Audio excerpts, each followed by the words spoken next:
Welcome to Self-Love Ignited. My name is Katie Allen. I'm a certified health and life coach, and we are here to talk all things self-love, self-acceptance, body image, health, and total well-being.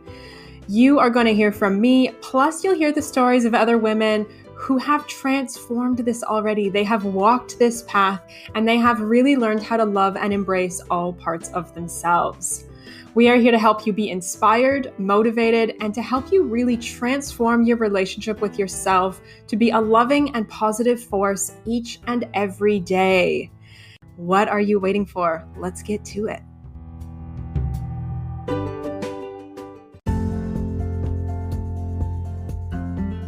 Welcome back to Self-Love Ignited. Today's episode, I am connecting with Maya Kova. Maya is a feminine embodiment coach based in New York City who has the most incredible story to tell. She's been studying conscious living and loving for the past 10 years, diving into spiritual, emotional, sexual, and mental aspects of the self.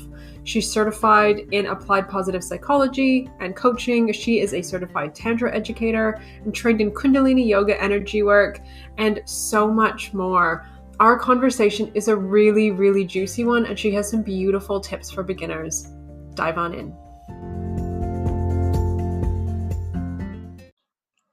All right, Maya, welcome to the podcast. I'm so happy to have you here. Thank you. I'm excited to be here. Thanks for the invite. Yeah, absolutely. Absolutely. So before we sort of dive into the juicy stuff and really get into, your story, which is what we are here to talk about, I would love for you to just take a quick moment and introduce yourself. So, tell us a little bit about you and where you are and what you do and all that good stuff.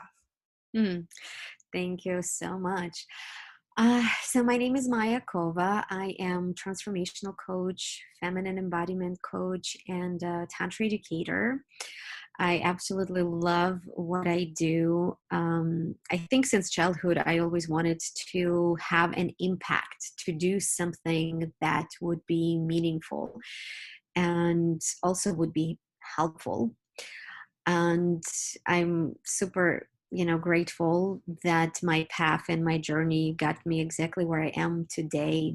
And even though we are in the midst of pandemic, but it really helped me to shape, my offerings and my message to my clients, to people who I worked with. And what I do, it's all about transformation.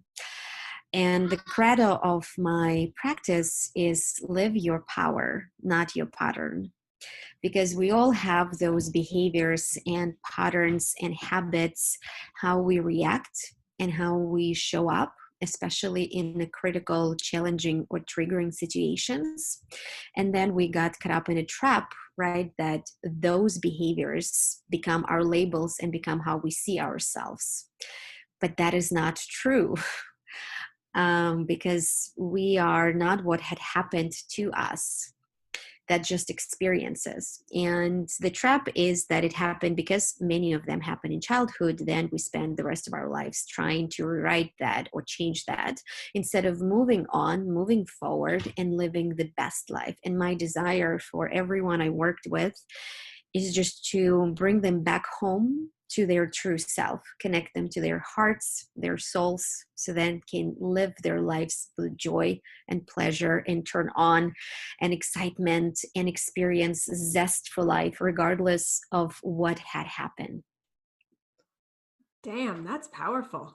Thank you. That's an absolutely beautiful mission. And you said live your power, not your pattern. And I think that that's a really beautiful way to, in a nutshell, sort of really sum it up. Wow. Okay. That's awesome. That's awesome. So let's get into your story, because I know that there's a lot that's happened in your life that has brought you to this place of sort of being able to bring these gifts to the world. So, this is Self-Love Ignited. We're all about like self-love and really telling a story of going from a place of not liking yourself or not liking your body, maybe even hating on yourself, to really loving who you are. So why don't you tell us a little bit about your story? Where did your challenges begin? What did that look like for you? Oh, that's an amazing question.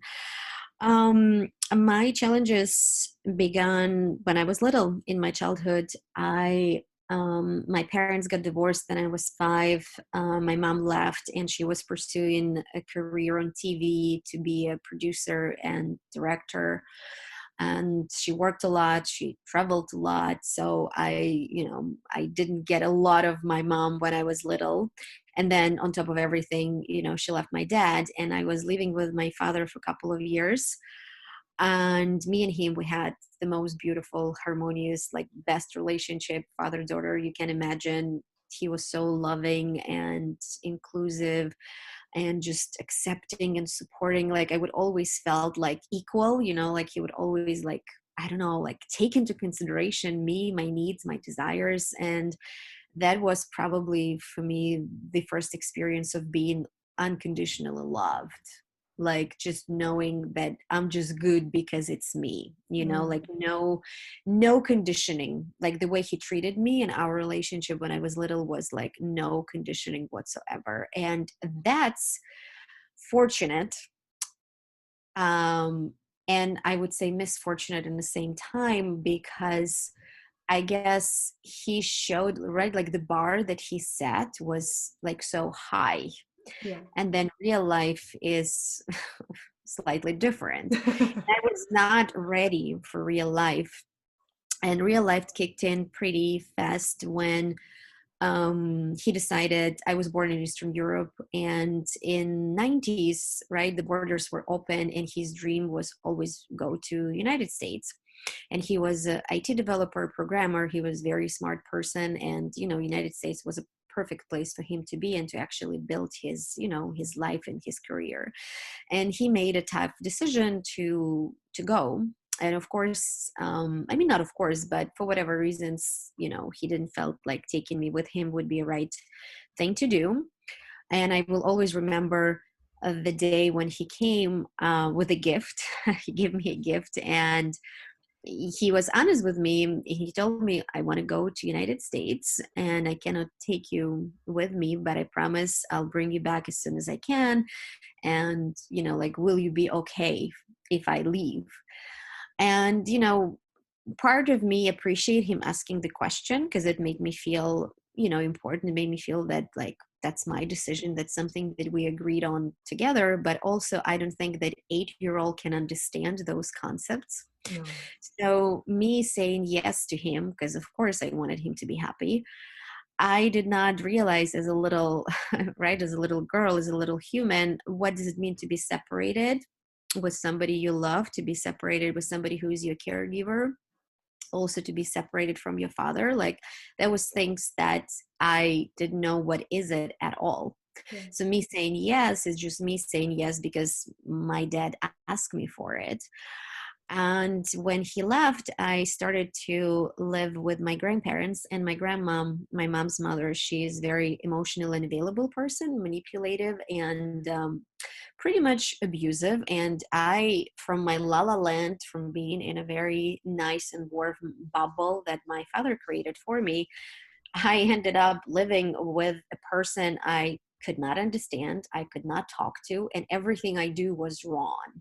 Like, I was like, from being like an amazing, perfect girl, I turned into like a bad girl, where I would be, screamed at and abused in many, many other emotional, manipulative ways. And it it was traumatizing, because many things changed, right? Like, he left, I changed school, my mom got a new boyfriend, we moved to a new apartment. Like, it was just like change after change after change after change.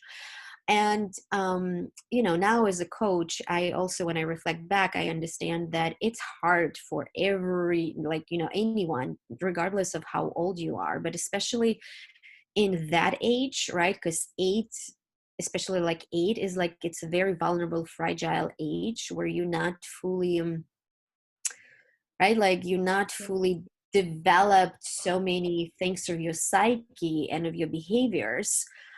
And what I did, my survival pattern at that time was being disconnected from my emotions. And that's very common for a lot of kids who are going through certain things in that early age, because first of all, you're very small, right? Like your body doesn't have capacity to hold those emotions. Mm-hmm. And that's why you need to have an adult who would just make you feel safe. Because when child feels safe, right, what child need more? Safety, Yep. right? We can call love as safety, but like safety is the most important thing. And I did not have safety, unfortunately, in that time. And when we as kids, when we do not have safety, then we develop simply survival patterns, right? Because instinctively, because we all have the survival instinct within us, we just, right, like it's a very unconscious decision. What do I need to do in order for me to to survive, to feel good? Right. And what I did, my survival pattern was become disconnected from my emotions, because if I'm not going to feel pain, then no one can hurt me, which led me to disembodiment. And it's not a coincidence that I'm actually right now, feminine embodiment coach. And embodiment, it's a big portion of what I teach, because I know how does it feel when you live being disembodied and disconnected from your feelings, from your body, from your sensations. Uh, and I, another thing that I want to say about that time is I become, I guess, very stubborn, because I felt that I don't like the situation. I don't like this woman who is taking care of me. And at least, as much as I tried like to, being like, I don't know, 8, 9, 10 years old, like trying to figure out how to talk to my grandma so she's not going to get upset. And I think when I was 14, I gave up. I remember when I was 14, I just make up decision that I'm no longer like trying to like make any good relationship with her. My goal is just to basically like, just coexist with her in one place. Yeah. But when I was, little, when I was doing my inner child work, I remember that stubbornness that I felt and the desire to to just be right, that this is wrong, right? Like to hold on to that this is so wrong and this is so unfair. But when you grew up, right, and I've been living with her till I was like 20, right? So it's 10 years. When you grow up 10 years with somebody with who you don't feel safe, you feel uncomfortable, you constantly have to hide your feelings, hide who you are. Even though the stubbornness helped me not to lose the inner knowing of who and what I am, right? Like I always knew that I'm more empathetic, that I'm more sensitive, that I have different, like literally life standards, and I like joy and pleasure and happiness and easiness and comfort, and the reality that she created, right? Like it's not the only reality. So the stubbornness, me being like so stubborn in my rightness, helped me not to fully lose myself. But I never experienced what is it me, because I didn't have an ability to feel it through my body or to express it. So when I was in my 20s and I came to United States and finally got reconnected with my dad, which we never fully reconnected on emotional level, but at least, right, like I was in the States, he kept his promise, right? Yeah. Yeah. What I felt, and that was again another huge change, right? When you're 20 or 21, this is a time when you graduate from college. So you stepping into so-called real life, adult life. So that's a big stress. And on top of everything, I changed, not just a country, a continent. That's a different culture, different environment, different language. So that was another big stress. And my hopes of, my dad, like being my savior in a way and like creating a life for me, it also didn't happen. My dad couldn't like support me in any way, and he honestly told me like, well, you're here, but you need to figure out what you want to do. So on top of everything, I moved to this country, to a new country, and I had to figure it out, what is it that I'm going to do here by myself without having a help that I was dreaming for the past 10 years. So it was a lot. It was just, it was like a lot of things to handle.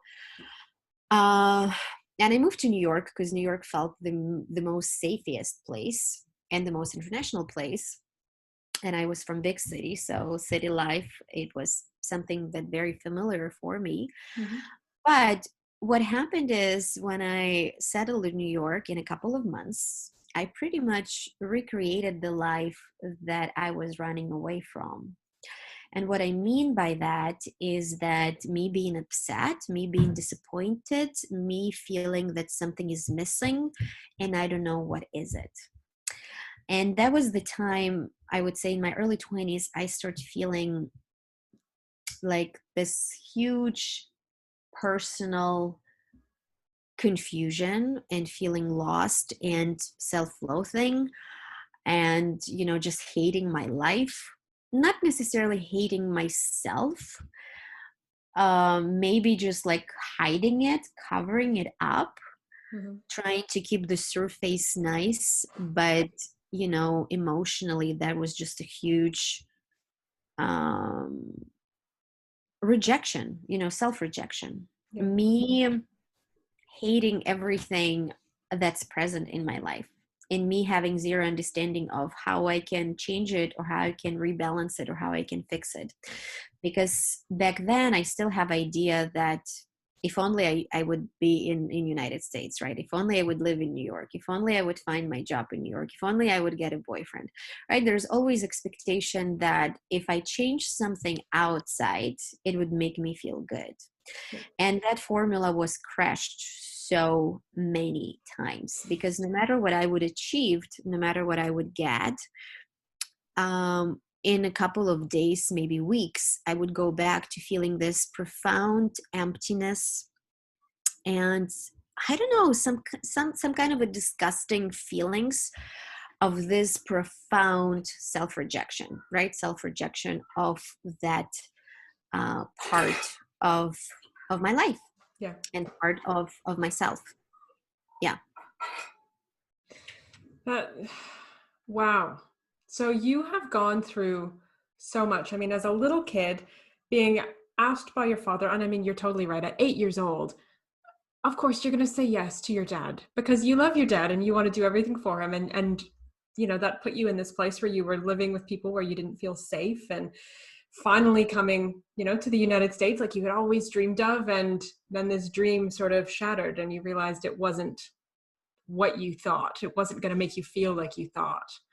Mm-hmm. So when you were in that place then of sort of realizing that and realizing, like, then you started really like rejecting these parts of you and it kept coming up.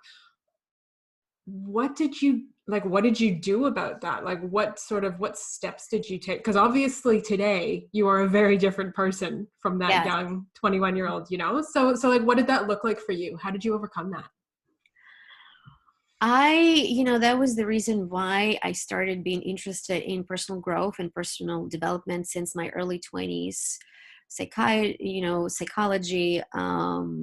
psychoanalysis, like that was the first things that I reached out to just start understanding what is happening to me.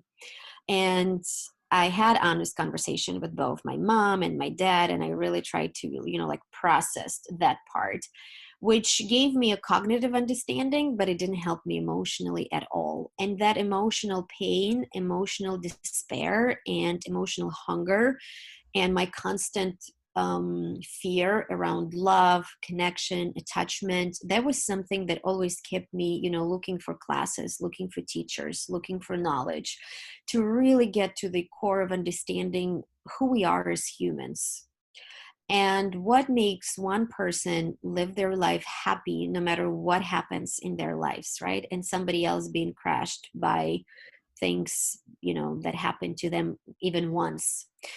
Um, what helped me at the beginning, just believe me or not, dancing. Mm. The first thing I did when I moved to New York, I decided to start taking Argentine tango, and it saved me so much to move my body. And at that time, I didn't know anything about connection between, our bodies, our emotions, the way we see and feel ourselves, and what we can release through the movement. But something was just guiding me intuitively, right? That no matter what's going on, I have to move, I have to dance, I have to take those classes. Because I remember there were moments, when I didn't have a job and like there was other issues. but I would religiously go to those classes because they would make me feel good, right? They would kind of bring me in a present moment. Yeah. That's another secret, being in a present. When you're in a present, you have everything you need. And that's a skill, how you start working with your mind, right? With your primal mind that always try to fix things, with your ego that always try to seek for validation from all of these things outside of you. And eventually I was very lucky in terms of just observing. I would say naturally I have very logical mind, and I would start observing my reactions, my behaviors. And I think when I was 30 at that time, I had a great job, like, fancy corporate job. The office was at the Empire State Building, and everything seems fine. Like, I was able to travel, I had money, I had security. And that was a time where I'm like, okay, I got everything I wanted outside of me, and I still feel like shit. Mm-hmm. What the hell is going on? That was the moment where I really started reflecting. And at that time, I just was guided to my first Kundalini yoga class, which was the biggest, one of the biggest aha moments on my path, because Kundalini yoga connects mind and body. That was the first practice that connect those two for me. Mm-hmm. And one of the exercises in Kundalini yoga is when you do a repetition. Let's say you're just holding your hands and do the movement with your hands. And when the pain kicks in and your mind starts being, obnoxious of like, this is stupid, just stop doing this. Why are you doing this? Right? Like all that nagging. Yeah. And your teacher is guiding you through not trusting the mind and feeling the body and trusting in your capacity of your body to be able to continue to do the movement. To me, that was a ticket, in a way, like for my liberation. Because suddenly, that was the first time I realized, wait a second, I've been living my whole life in my head, trying to fix and find all possible band-aids through analysis or logic or connecting the dots, where there is something else going on, like beneath, right, my head. There, I have this huge, you know part of me, which is my whole body. And that was, I would say, that was the moment where my life started changing. And then very soon, I would say in about a year, I was introduced to Tantra. And Tantra, it's all about, sensuality, movement, pleasure, and understanding how you can connect your emotions and how you can release them through the movement, through the body. And I remember when I had my first Tantra session, and Tantra session, it just basically, right, you receiving this unconditional touch and love, and it's very, sensual, and it opens you up. And a lot of people during the Tantra sessions, they would have, emotional release, because for the first time, your body feels safe to open up and to release those, hard and tough emotions. And I was thinking, oh my God, I'm going to have like gigantic release in my Tantra session. And how surprised I was when it didn't happen. Instead, I felt a lot of joy. I felt playfulness. I felt freedom in my body. Because before, I would feel very stiff. Like, even though I would dance, I would still feel like very much uncomfortable and disconnected. And during the Tantra session, I suddenly felt like this freedom and playfulness and many other very positive sensations.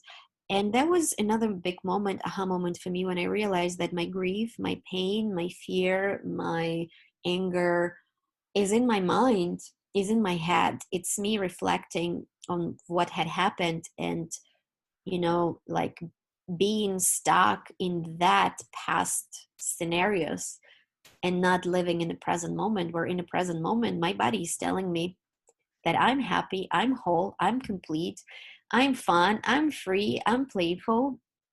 And that was the moment where things started to shift big time.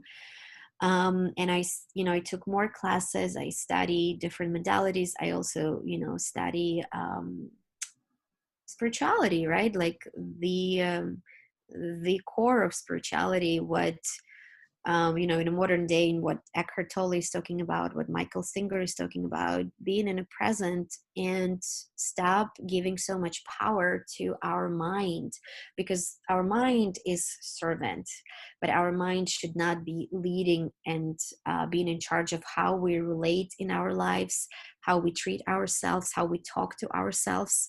For all of that, we need to start really working on our consciousness.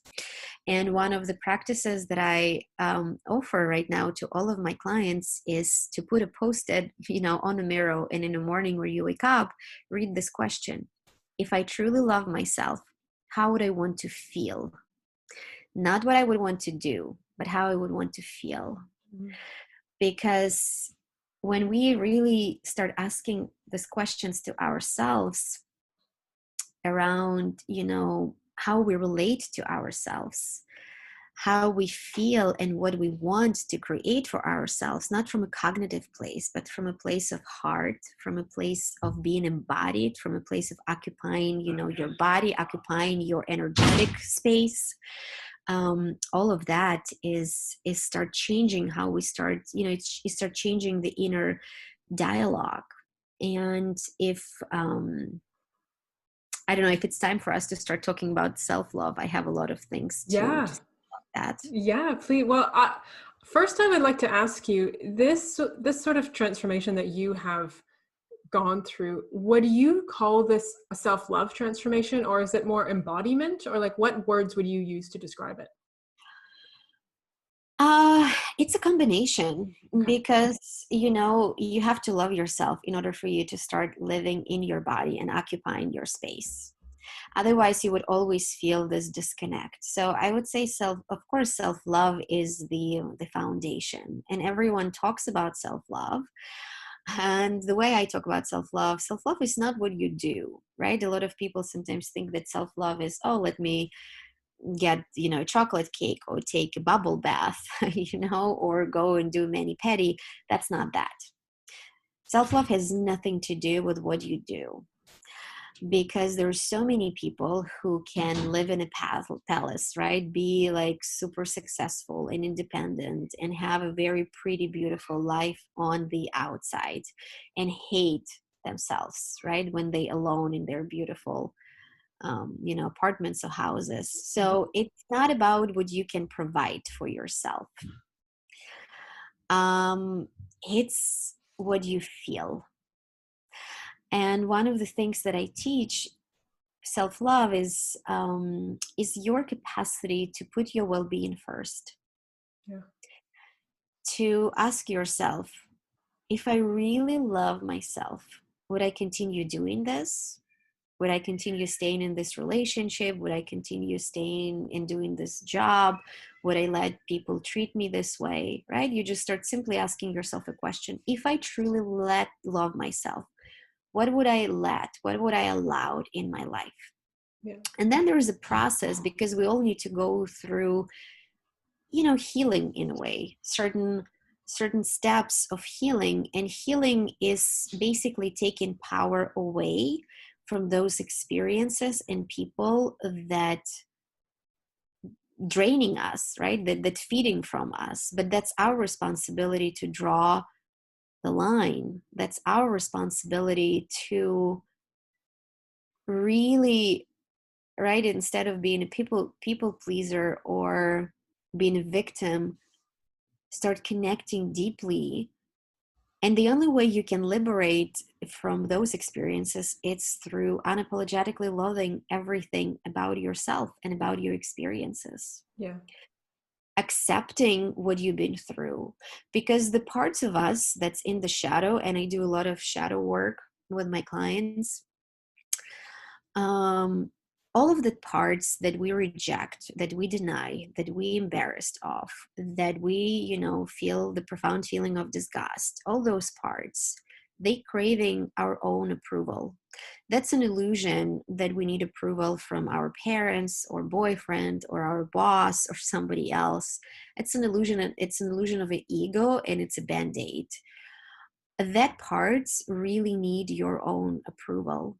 And I teach my client how to feel their feelings, how to feel those uncomfortable feelings, because your body will not open up, for more pleasure if you're not gonna know how to deal with those painful moments, painful feelings. And a lot of people who come to me with a desire to learn tantric practices, to get more pleasure in their lives, I always ask them a question: what is, like, how you relate to pain, how you relate to those moments from your life and those parts of you, because that's so interconnected.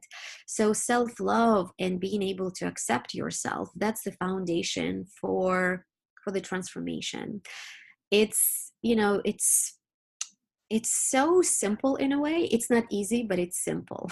Yeah. um, the moment you connect to your heart and the moment you start pouring that unconditional parent-like love to yourself, you'll see that, you don't need things from the outside, and there is nothing that can be changed outside that would make you feel good. It's so much in your heart, and that's the journey, right? That's the journey back to your heart, journey back to your soul, journey back to who you really are. Yeah. And things that happen to us, I would say it's challenges, but it's not a sentence. And I always tell my clients to be very careful with labels. The less labels you have, the more free and the more happier you are.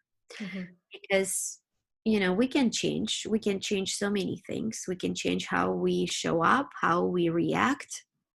All of that is possible to do. It just, it's all about taking power away from our mind. And I am also certified in positive psychology because I wanted to know, and so I can explain to my clients how to take that power away from the mind. Because when I read, Power of Now, I love the concept. Boy, who wouldn't?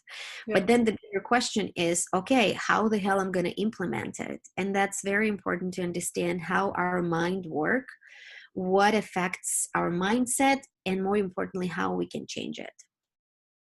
Yeah. Yeah, definitely. Yeah, because you can understand with your mind everything in the world, but if you don't know how to actually do it and feel it and implement it, it's kind of useless. Hmm. Like yeah. So no, that's awesome. So this journey that you've been on, this personal journey that has led you to having this really beautiful business where you help your clients really embody, and like embody self-love and step into pleasure and all of this amazing stuff. How, because you said that you were working corporate, you had a really nice cushy job with a nice paycheck. So tell me about that transition from working and being disconnected from yourself to connecting to yourself and becoming an entrepreneur. How did that happen? Oh, I just feel I'm so blessed and guided on my path. The moment, I would say, like 5 years ago, when Kundalini yoga came into my life, Tantra came into my life, that was the moment where I started feeling like this vibration and sensation in my chest, in my heart chakra. And I just started feeling this like pulling, right? That something is just pulling me towards certain people, certain experiences. And I always knew that corporate job is not something that I wanted to do. And um even though I tried to stay in corporate for about 2 years, I just felt like more and more disconnected from the corporate world. And then at that time, I was fortunate to have new friends who were entrepreneurs, and some of them were coaches. And I just said to myself, okay, they were able to do it, so it means that I will be able to do it. And I think at that time it just happened, this awakening. It was very fast for me. It's like, like my body or my spirit was just waiting for the right setup when I will be ready and hungry for all of that knowledge that was coming into me. And it was very organic process. It just like, I literally absorbed the knowledge very fast, and I took what was beneficial for me, and I started implementing it right away. And then I just start feeling this sensation of knowing that this is the right thing to do, that if I'm going to just leave my job and I'm going to apply for the job, something will happen, right? Like start believing into that I will always be provided, that things will gonna fall into places. And I was always fortunate to find some, part-time jobs that were helping me, to support me a little bit here and there. And just being so connected, right, from being disconnected from my feelings. I guess like for the like couple of years I was like all about my feelings. Like nothing was more important to me than the work that I was doing on myself. I feel like I just put that as a priority. I feel like I just said to myself, now or never. And I think I was suffering so much, and I was also challenged in my personal relationship in a good way, right? I met a person who mirrored me all the stuff that I just cannot stand about myself. And that person was holding the mirror for me in such great way that it was just impossible for me to hide or avoid or postpone it anymore. I feel like in my case, everything just lined up, but I was feeling, I just had that feeling of everything that's happening for me. And I am so supported and so guided on my path. That I don't know, I was just not scared. I was just not scared. I left my corporate job. I didn't have a plan. Like I didn't have any type of a plan except of just knowing that this is what I want to do. And the desire that I will figure it out. Yeah. And feeling, when I started teaching first time, I think I did my first workshop 3 years ago. I felt so good, so happy. And I felt that very profound sense of purpose and meaning. And I felt like, oh my God, this is the thing that I want to do. This is the thing that makes me feel so good, so present, so alive. And I guess just, that's another formula actually that I tell to my clients, that whatever makes you feel good, that's your alignment to your true self. Yeah. And I just really, in my life right now, I just follow this rule that whatever makes me feel good, this is what I have to do, regardless of what my mind is telling me, regardless of what society is telling me, right? At the end of the day, it's my responsibility to live my life, and it's my responsibility to be happy. So why would I take into consideration what somebody else think or expect of me to make them happy and be profoundly unhappy? Like, gee, what's the logic in it? Right.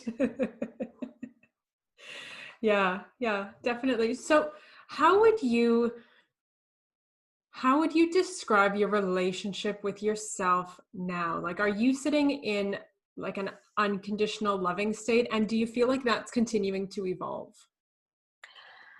I would say it's the path that's going to continue probably till the end of my life. And I think it's the journey that we are all here to actually um, getting to know ourselves more and more and more, right? Like my task is to understand and to know me as better as I can. Um, it's never ending process. I don't think there is a destination on this journey. um I feel like, of course, there's this patterns that we developed as kids.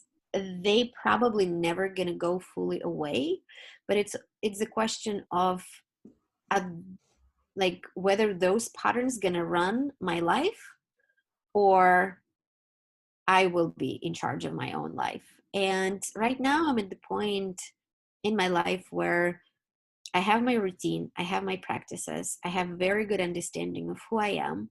I know how to ask, myself the questions and where to seek for the answers. And it's not the head, right? From being very logical person before, right now, when it comes to making a decision in terms of my life and my life choices and my relationships, mind just helping me to implement those things. But I connect to my heart first.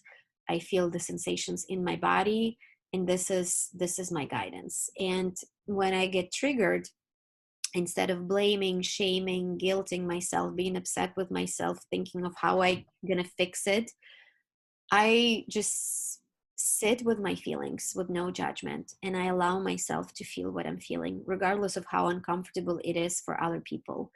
That's my time to be there for myself. And by me showing up for myself, right? By me loving myself, by me not rejecting myself in any hardship that I'm going through, it creates so much easiness, and it elevates, my energetic vibration. So many things are easily coming into my life: alignment, abundance, synchronicities, all of those magical stuff, including, clients, programs that I'm creating.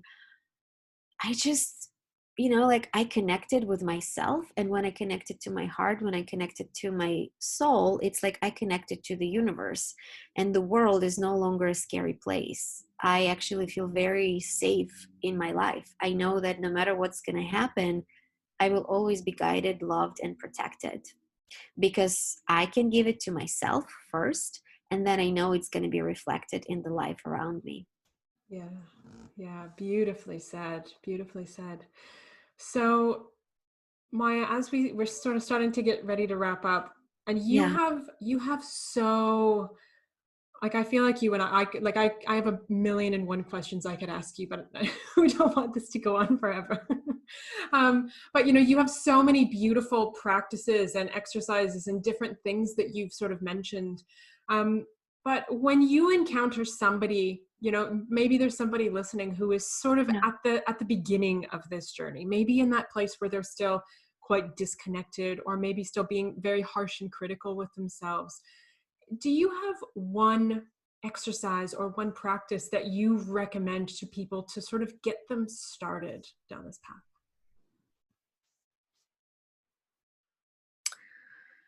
I really truly believe that what I shared already, to put a post-it on the mirror in the bathroom, so you can see it in the morning with a question: if I truly love myself, how I would want to feel. I believe that this is such a powerful first step, to even give yourself a permission that, wait a second, I can choose how I'm going to feel. So it's not going to be my mom, my dad, my boyfriend, my child, my boss, my friend. It's not going to be, politics. It's not going to be pandemic. Wait, those things are not going to affect how I'm going to feel. I'm going to be in charge. So I think this question is more powerful than you can think of. I think that is the first step, to start asking yourself a question: if I really love myself. And when you say love myself, think of the most unconditional love you can imagine, the way you would love, your parents, right? Like, love a child, like that idealistic parent like love that just wants to provide all the best, right? Like, tap into that energy, and from that energy ask yourself this question: if I truly love myself unconditionally, wholeheartedly love myself, how I would like to feel today. And then just, try to not allow anything or anybody make you feel yucky, make you feel uncomfortable or bad. Yeah. Like, just start shifting into the sensations. It's very powerful to really ask yourself how I want to feel, not what I want to do, how I want to feel, and start feeling. If you want to feel relaxed, spend 5 minutes just reflecting on that relaxation in your body. Or if you want to feel loved, meditate 5 minutes on the feeling of love. If you want to feel joy, meditate on the feeling of joy. Think of what brings you those things. But starts with the sensation. I feel like it's such a powerful question: how I would like to feel.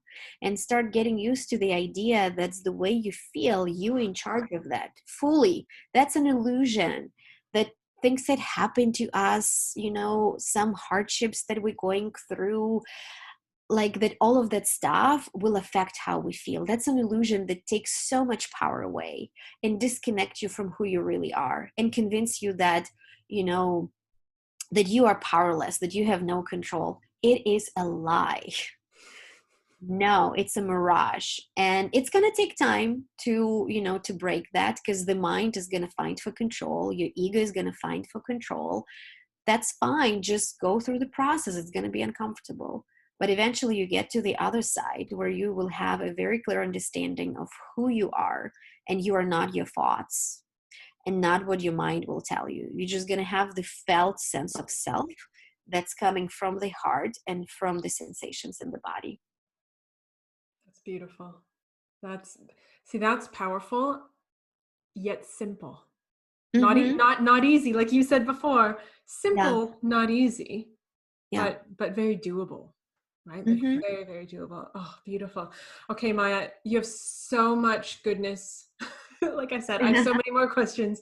But if listeners have more questions, if they want to hear more about your story, or if they want to get in touch with you, find out more about your work, and find out how they can actually work with you, where is the best place for them to get in contact with you?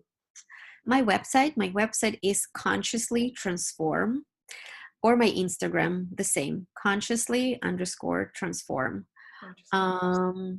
And I also post events on Eventbrite. So if you go to Eventbrite, and again, if you're going to look for Consciously Transform, or if you're going to look for Maya Kova, you should be able to find all of my offerings on Eventbrite. Okay, beautiful. So I'll make sure that all those links are in the show notes. So if anybody's interested, you can just click right on through. Make it simple. Yeah. Thank you so much, Katie. I so appreciate this conversation, and thank you for giving me space to share about my journey and my story. Oh, my pleasure. It has been absolutely wonderful talking to you, and you are just a treasure trove of knowledge and inspiration, and I feel so grateful for you sharing your time with us. Thank you.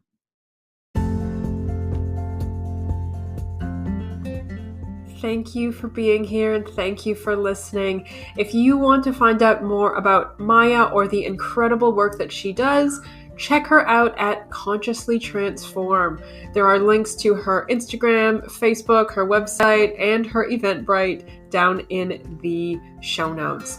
Also, she has a brand new 10-day feminine embodiment journey coming up. So if you are listening to this live right when it is released, end of September, beginning of October 2020, click on through. There is a link in the show notes for that as well. That is starting soon, and she wanted to make sure that everybody here knew about that. Thank you for being here. Have a beautiful day. Here is to you loving yourself.